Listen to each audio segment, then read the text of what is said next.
రోజు ఇందాక మీరు చెప్పారు ఇంట్రడక్షన్లో 2019 మార్చి 15వ తేదీన వివేకానంద రెడ్డి గారు చనిపోయారన్న విషయం తెల్లారుజామున 3 గంటలకు 5:30కి వీళ్ళకి తెలిస్తే నిమ్మలంగా అంత బ్రేక్ఫాస్ట్లు అన్నీ చేసుకొని 9:30కు 10 గంటలకు బయలుదేరాడు బై రోడ్లు సతీ సమేతంగా.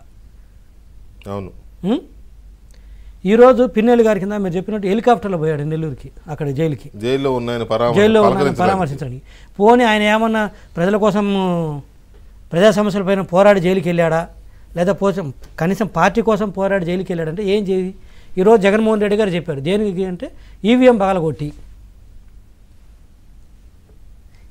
పగలగొట్టి నాడన్న సంగతి వాళ్ళ పార్టీ అధినేత పిన్నెల్లి రామకృష్ణారెడ్డి పార్టీ అధినేత వైఎస్ జగన్మోహన్ రెడ్డి గారు క్లియర్గా కన్ఫెస్ చేశాడు.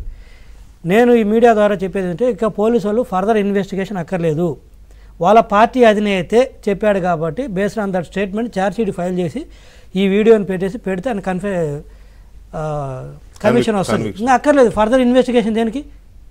ఇప్పుడు వీడియో ఉంది పగలగొట్టినట్టుగా, దాన్ని వాళ్ళ పార్టీ అధినేతే కన్ఫెస్ చేశాడు. ఈరోజు కారణాలు ఏదన్నా కావచ్చు, వాళ్ళు చెప్తున్నారు రిగ్గింగ్ అన్నాడు. అదే వీడియో ఫుటేజ్ ఉంది కదా రిగ్గింగ్ జరుగుతుంటే, ఆయన ఏమంటాడు చాలా లాజికల్గా, మేము రిగ్గింగ్ చేసుకుంటే మేము పగల కొడతామా అంటాడు. అంటే దాని అర్థం ఏంటంటే టీడీపీ వాళ్ళు రిగ్గింగ్ చేస్తున్నారు కాబట్టి మేము పగల కొట్టామన్నాడు. ఒకవేళ టీడీపీ వాళ్ళు రిగ్గింగ్ చేస్తున్నాను అనుకో, నువ్వు పగల కొట్టడానికి ఏదైతే సీసీ ఫుటేజ్ ఉందో టీవీలో రిగ్గింగ్ చేస్తున్నా కూడా అదే సీసీటీవీలో రికార్డ్ అవుతుంది కదా, నువ్వు పగల కొట్టింది అన్న రికార్డ్ అయ్యేది. మేము రిగ్గింగ్ చేస్తే రికార్డ్ అవ్వదా, బయట పెట్టు సీసీ ఫుటేజీ అడగవా ఎలక్షన్ కమిషన్ని. ఎంతవరకు ఎందుకు నువ్వు అడగవు, నువ్వు రాయి లెటర్ రాయి. ఎందుకు రాయలేదు నువ్వు లెటర్ ఇంతవరకు ఎలక్షన్ కమిషన్కి? టీడీపీ వాళ్ళు రిగ్గింగ్ చేశారు ఆ బూత్లో, అందుకే పిన్నెల్లి గారు కోపం వచ్చింది, అందుకే పగల కొట్టాడు, తీయమని చెప్పండి, ఫుటేజ్ బయట పెట్టమని పబ్లిక్గా. తప్పేముంది అందులో అడగటం? అసలు నాకు అర్థం కాని ఏంటంటే అంత తొందరగా గడికి మాటలు ఎలా మార్చేస్తారండి వాళ్ళు. ఆ రోజు చెప్పారు, వాళ్ళు చెప్పారు, వాళ్ళ మనుషులు చెప్పారు, వాళ్ళ గెజెట్ పత్రిక సాక్షిలో క్లియర్గా రాశారు అందులో పాము దూరిందని మా ఓడు కింద పడేసి కొట్టాడని. ఇప్పుడు జగన్మోహన్ రెడ్డి గారు రిగ్గింగ్ చేస్తానని కొట్టాడంటే ఏంటి? నేనేమంటే ఇప్పుడు కూడా అదే చెప్పొచ్చు కదా, అందులో పాము దూరిందని. పాములు అది ఎంత అరే పేపర్లో వచ్చిందా రాలేదా, నువ్వు నవ్వుతావేంటి?